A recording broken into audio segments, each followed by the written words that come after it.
planteo de una justicia con visión de género comenzó a tener más fuerza con el femicidio de Micaela García. El Poder Judicial quedó al desnudo sobre una mirada sesgada y sin perspectiva para el drama que vivían miles de mujeres víctimas de violencia machista. El jury de enjuiciamiento contra el procurador Jorge García, si bien no fue removido de su cargo, dejó un precedente. Pero la visión de género no solo se refiere a las víctimas de femicidio, su observación es más amplia, también sobre cómo se tratan las causas penales donde las mujeres son imputadas, quedan planteadas. Muy de a poco algunos abogados comienzan a presentar en las causas peritos con visión de género. En el caso de la muerte de Nayara Cristo, una niña de 2 años, quien murió por los maltratos físicos de su padre, también fue condenada su madrastra al entender que no detuvo el hecho. El abogado de Yanina Lescano logró introducir un perito de género como testigo. Nosotros, imagínate que tenemos un problema con las víctimas de violencia de género que denuncian el poco acceso a la justicia que tienen, que queda para las mujeres que son perseguidas penalmente y están del otro lado del mostrador como imputadas. A nosotros, por ejemplo, en el caso de Lescano, cuando la escuchamos, quisimos que la escuche enseguida el fiscal, esperamos otra respuesta, obviamente. Antes de lanzar la acusación, poder analizar lo que ella decía, que es tratar de corroborar el relato. Después entendimos que ese relato se corroboró con las propias pruebas que traía la fiscalía. Y en ese sentido, al seguir tratando de formarnos para aplicar esta perspectiva, que la verdad que creo que fue todo un trabajo de interpelación, tanto como persona, previo a lo profesional,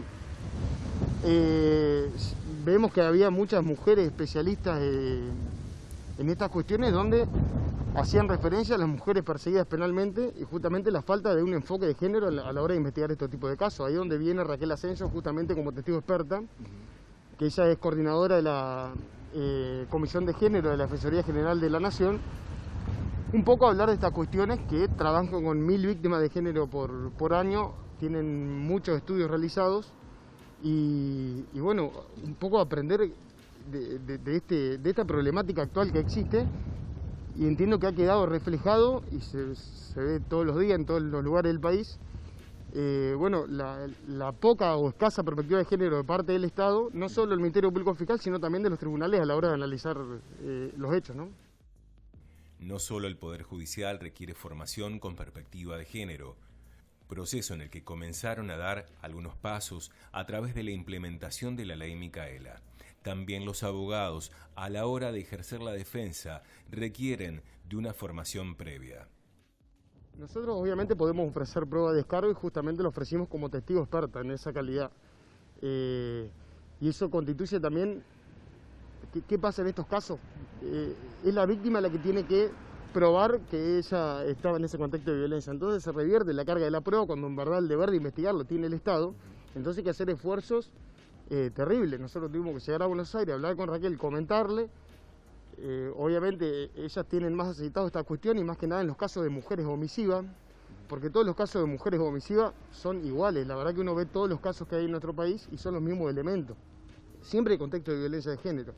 Y obviamente ella estuvo a disposición para poder venir, lo mismo que Cecilia Hopp, un montón de colegas que se especializan justamente en este tipo de delitos donde advierten estas cuestiones. Para la defensa de Yanina Lescano, ella no tuvo oportunidad de escapar de la violencia que ejercía Cristo.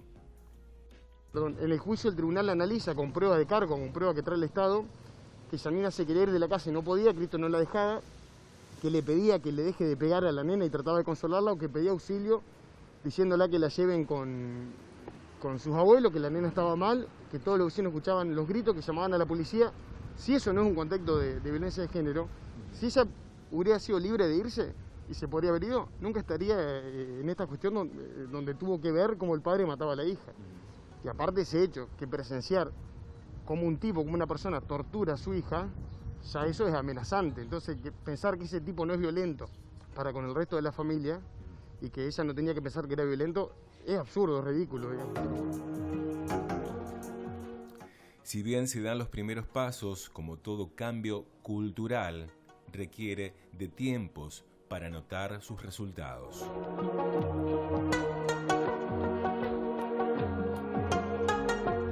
Por ejemplo, acá pasó el tema de lo del fiscal del sur, que habló del desahogo sexual, pasó acá con nuestro procurador que habló de que las víctimas se predisponen a estas cuestiones.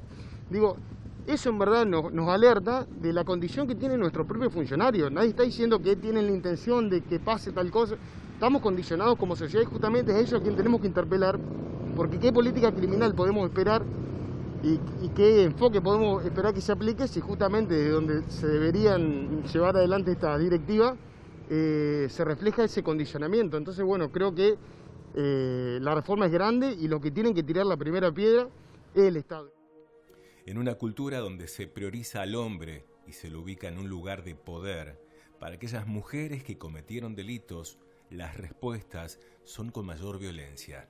El terrible crimen de Nayara fue cometido por su padre. Sin embargo, las respuestas de mayor repudio fueron más fuertes sobre la madrastra por no hacer nada.